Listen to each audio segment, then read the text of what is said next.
ആശൂറ മാനവ സംഗമ മഹാഭൂമിയെ തൊട്ടുതലോടിയ മഹാത്ഭുതങ്ങളിൽ സംഗമിച്ച ദിനം. പ്രാർത്ഥനയിലൂടെ പരമ്പൊരുളായവന്റെ കുതിരത്തിനെ തൊട്ടെറിഞ്ഞ ദിനം.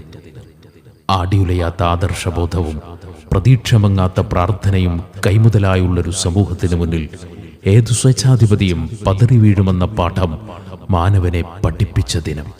സഹനത്തിന്റെ വെയിലും മഴയും, സന്തോഷത്തിന്റെ മന്ദമാരുതനും, സന്താപത്തിന്റെ നൊമ്പരക്കാറ്റും, പ്രതീക്ഷയുടെ പുതുപുലരിയുമൊക്കെയായി ചരിത്രത്തിന്റെ നൂലിഴകളിൽ കോർത്തുകെട്ടിയൊരു തസ്ബീഹ്മാല പോലെ അഴകുള്ളൊരു ദിനം. ആശൂറ വ്രതാനുഷ്ഠാന വിശുദ്ധിയിൽ പ്രതീക്ഷമങ്ങാത്ത ഖൽബുമായി നാഥനിലേക്ക് നമുക്ക് കരങ്ങളുയർത്താം. ഏവർക്കും ആശൂറ ദിനാശംസകൾ.